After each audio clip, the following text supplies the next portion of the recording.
Hey you guys, welcome back to my channel. So today I wanted to do a second quarter catch up with you guys for my son's K-5 curriculum and just kind of let you guys know how our second quarter went, what we're doing, what's working, what's not, what we're adding, things like that. So let's go ahead and jump right in.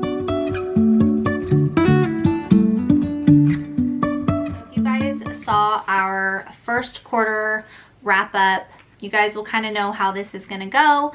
I'm just going to walk through the lessons that he does, how we do it, what we've been doing to help him, what we've been adding in and taking out and things like that. So for the most part, everything's going really well, and we are using Abeka's curriculum, and he's basically just using Abeka with an exception of a couple things, and I will kind of share with you and show with you what we have used for second quarter. Now, starting with how he kind of works is he's very visual. He likes to know what's ahead of him. He likes to know the plan. So he works really well when he knows what he has to do. If I just kind of winged it and he didn't have like a plan or a schedule or a rhythm or whatever, it would stress him out. I think he would constantly be going like, am I done? Am I almost done? How much do I have? What do I have left? How long is this going to take? But now that he's kind of has like this rhythm that he's working through and how he likes doing things and how it works for us, things are going really smoothly. So for instance, we do video led through Abeka K-5. Now he started at 6 years old. Well, it was 2 weeks before his 6-year birthday. So I had decided to wait because he had a speech delay, and I was really worried about phonics with Abeka because it moves so quickly. It's very structured, which he likes, but it moves really quickly. So with his speech delay, I just thought that it would move too fast for him. And I was really, really worried that he would feel discouraged and like he's not smart and stuff like that, because he's kind of hard on himself. So I have to watch how like I talk to him, what I say, how I grade his papers, how I bring things to him, just so that, because if anybody's like his worst enemy, it's him. Like he's the hardest on himself, and he's only 6.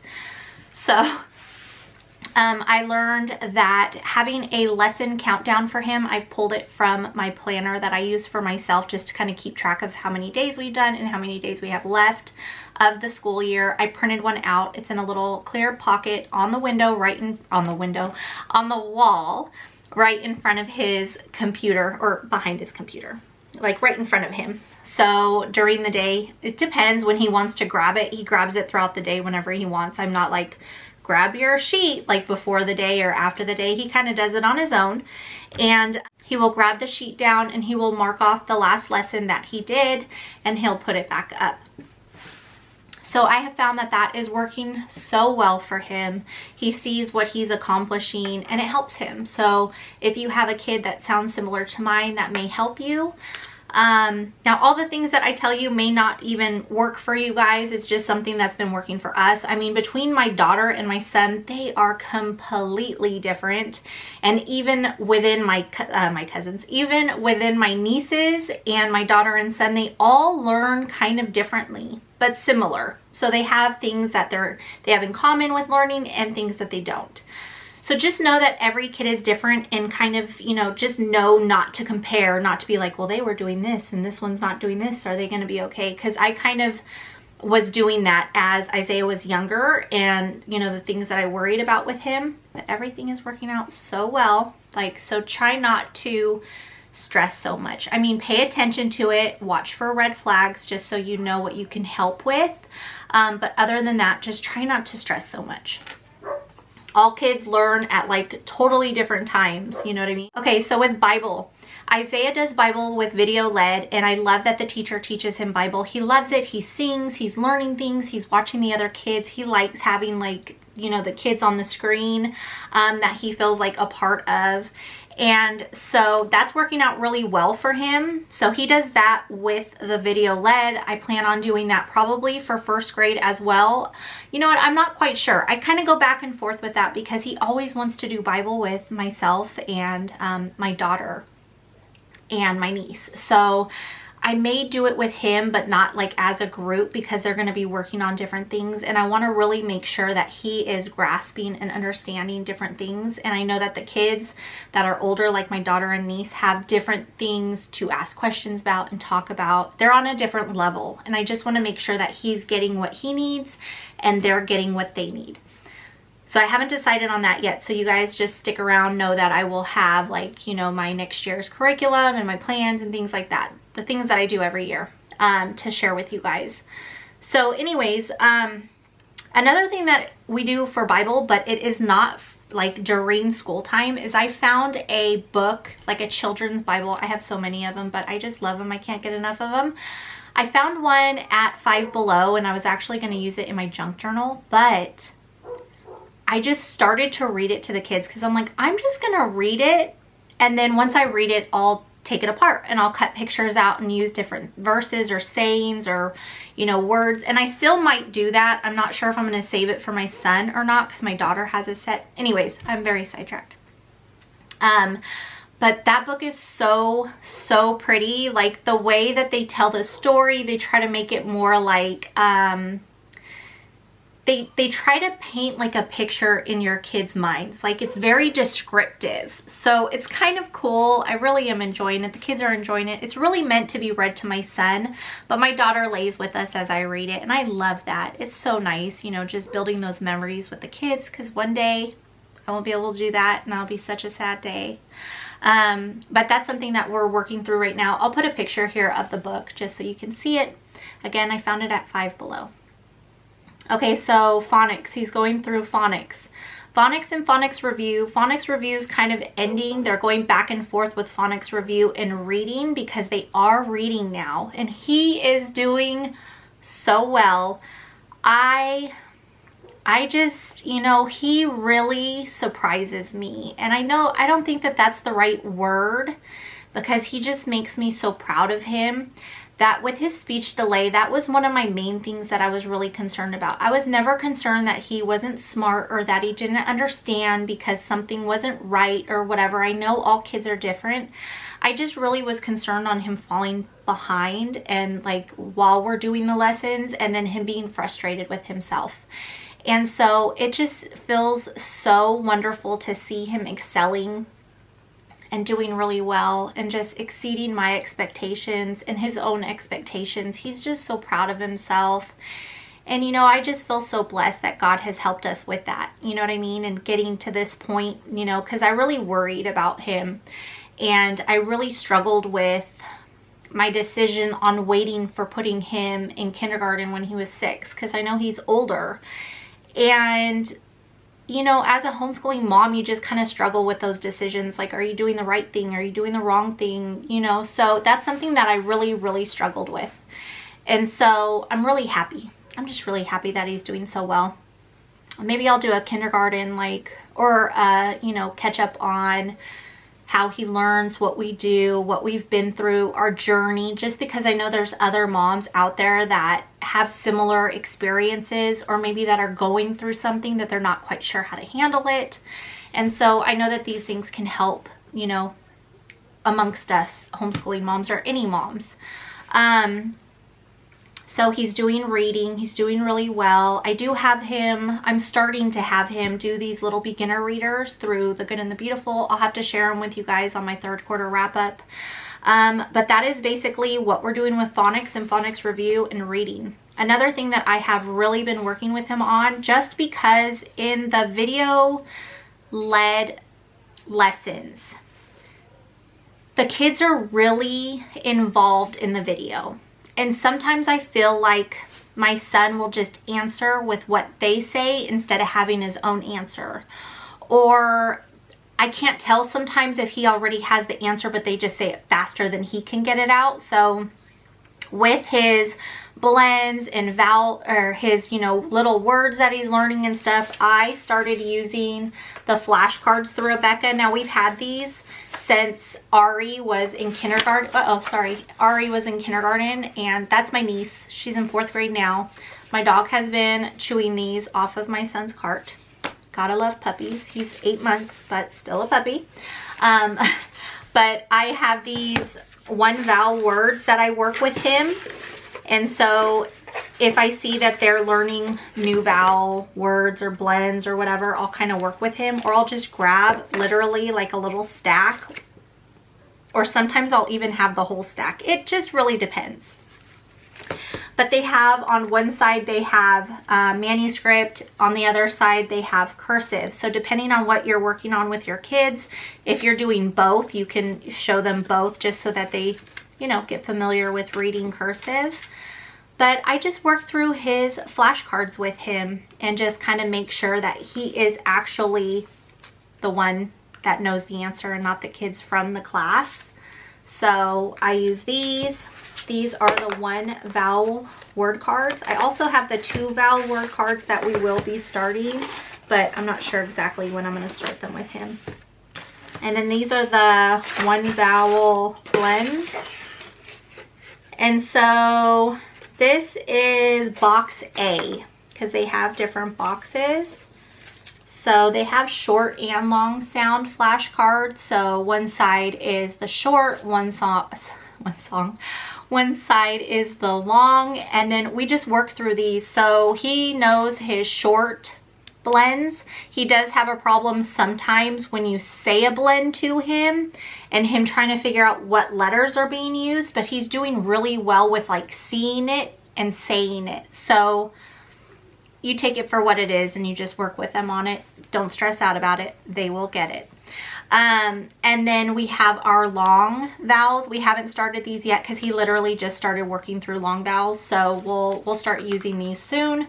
But these we're working on. So I will go through this whole stack. Like at the end of second quarter, I was going through the whole stack at a time and doing it with them.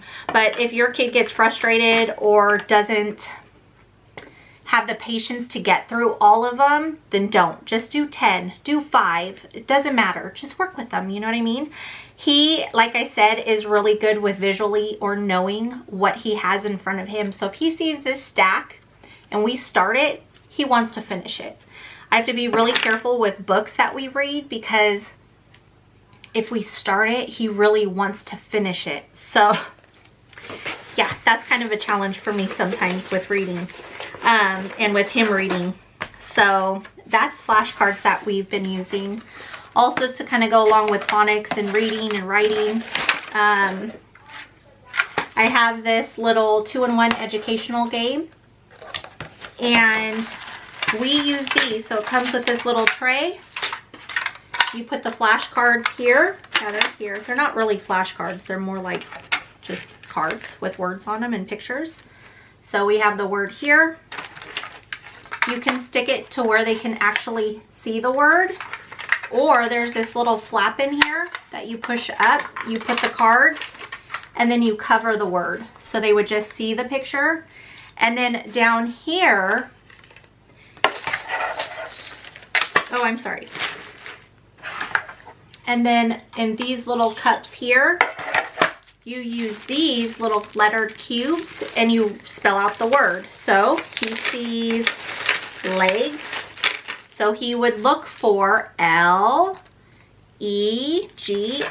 and he would put the, I'm not going to put the actual letters, you guys, so, but just so you guys can see. So it would say, well, this says, you know what I'm saying, here. So this would say, pretend it says legs, and then he knows that word. And then you could even, oh, it's actually leg. I would have him write legs though, or put legs. And then you show him, look, you're right. Or look, you messed up this letter. What letter sound does that make? And then we would find the correct one together. He actually really enjoys this. He doesn't do a whole lot of them. I would say at the most 5 because he gets bored with it. But because it takes a little while for him to find each letter on the cube. So this is what we're also using to kind of have like more of a hands-on learning for him and fun. But he will literally grab for this and ask if we could work on it. So we work on those for his phonics. Numbers, he's just been doing the videos with the teacher. They just started doing like addition. I I want to say, gosh, how long has it been? I don't even know. I can't keep track anymore. My days and weeks literally feel like they're just running together. Who else feels like that? But he's doing really well with that. He does better with just looking at the paper and doing it. He's not much of like a manipulative, take time out to do that type of stuff with numbers. I think he just wants to get done with it, but we'll see how that goes later on when he needs more help. Something else that we've been working on the side are just these little manner cards. I picked these up from not the Dollar Tree. This was Target. I had purchased them for $3 years ago. This was like, I think when I was teaching my nephew. So I think 3 years ago. Or two years ago. But they're just these cool little manner cards that teaches manners with kids. So we've done these a couple times. He really likes these. I don't add a whole lot just because his plate is so big anyways. Okay, so after that, what does he have? He has writing. We are doing manuscript. I decided with manuscript instead of cursive just to kind of give him more practice. And we did work through writing manuscript back in preschool. He did really, really well. So I'm very happy with waiting until he was 6 for kindergarten because it prepared him for what he had in store for him for this year with Abeka. We did have like a slower year in preschool, took our time, had shorter days, but he's doing really well with manuscript. He has shown some interest in cursive and what they are using and how the teacher is writing it. So I will say that next year I may do cursive with him. I'm not quite sure yet. So we'll have to see where the year takes us. We still have 3rd and 4th quarter. And so he's doing really well with cursive. So, or I'm sorry, with manuscript, with writing. So we are doing that. And then he has activity time, which is music, and it's also art. And then they work through social studies. And yeah, so it's been really fun for him. He really loves those. They also do like skills development, so like cutting and using Play-Doh and different things like that, and language enrichment. And so I don't know, he's doing pretty good with all of that. Now, we do not do every single art project. I have everything like set up for him to do art, but for the most part he does. He really loves his art, so we do most of it, but some of it we don't. So don't feel like that's something that like has to be done every single time. I mean, do what you need to do for your homeschool, for your kids, kind of, you know, make it work the way you need it to. Now, we do 1 lesson per day, so 1 lesson as in we say are on lesson 68. We would do every lesson or every subject lesson 88. You know what I mean? So we get through 1 whole lesson with all the subjects in 1 day. During 1st quarter, he was checking the computer to see how much time he had left on each video. And he did it quite often.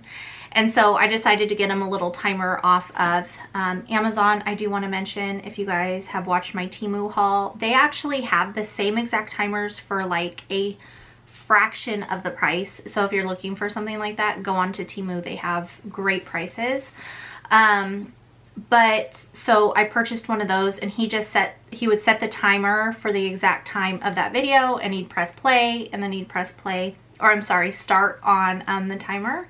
And so he had something visually to look at instead of trying to touch the computer, because he would sometimes move where he was at on the computer, and that really bothered him, and it bothered me. So that's what we were doing. But I'm noticing that he's not even using the timer anymore. I think that now he has like an idea of how the lessons go, how the teacher works through the lessons. Now, going back to Bible, the teacher teaches all of Bible. Phonics, the teacher teaches all of Phonics.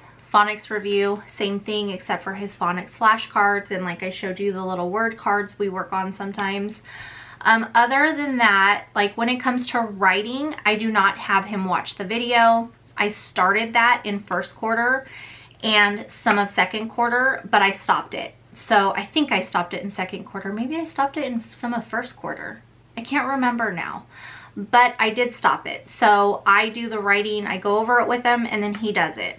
And then what other reading we do together? I just look at my manual and I read with him instead of him having to watch the kids and listen to the kids. He just does it with me. We do the sounds, we do all the things that's needed in the book. And then sometimes like we'll just start watching the art and I will do it with him and we'll turn it off. And then everything else I kind of have him do, like the social studies I have him do with her. I've done skills development sometimes. He has worked through like his little Bible activity book. We've done like Play-Doh, stuff like that. It's just kind of just learning how to like cut better and just different skills. Okay, so the last subject that I wanted to share with you is not part of Abeka. I do our own unit studies on weather and natural disaster with the kids for science. And so he really wanted to do science with us. So at the beginning of second quarter, I started to do this book with the kids. It's the Inside Edition of Natural Disasters. So he sat in with us and read with us. Well, he didn't read, but I read and he listened. And then the kids had a workbook that goes along with this that they did, but he's not old enough for that. So I had purchased a pack of these little notebooks. They have no lines in them. They are just blank papers. And I just had him draw what natural disaster we were working on. So this is an earthquake. He also did, I'm trying to remember what these are. Is that a tsunami? This is a tsunami right here. We have the large wave. I'm trying to remember what this one is. Maybe a flood. I think that one's the flood. And then, no, this is the tsunami. That's a big wave. I don't remember. He didn't write on all of them. This is a geyser. So he just got to draw and color his little pictures of the corresponding natural disaster that we were working on. So that was really fun for him. Also, with our science, we have these Magic School Bus weather labs, and they just have different experiments in them. So we started doing these for weather and natural disasters. We're still working through these. We haven't done all of them. They're really easy. They're for 5+. The big kids are even doing it. Well, the 5th grader and 4th grader. But yeah, so this is pretty fun. He's really enjoying it. And I think he enjoys doing like a group class with us. So I have so many ideas for him for 1st grade. I'm hoping that everything works out the way I want it to. So just make sure you guys, if you guys have a younger kiddo, and you're kind of wondering how other people are doing things, make sure you guys subscribe to this channel so you could hear the updates and things like that, supplements, things that I'll be using with him in the upcoming months and years. So that's it, you guys. That's all I had to share with you. I think I'm going to actually turn this video off and start a video on our journey with Isaiah and you know, what we did to help him, what we've chosen, how it's worked out. And maybe some of you guys can relate to that. I'm not quite sure. I may do it. You may see it. You may not. All right, you guys, that is it for today's video. Thank you for hanging out with me today. I hope that this was helpful in any kind of way. Make sure you guys hit that subscribe if you haven't already. Give me a like. It really helps with my channel. And leave me a comment down below. All right, you guys, be safe, be blessed, and I will see you guys next time. Bye.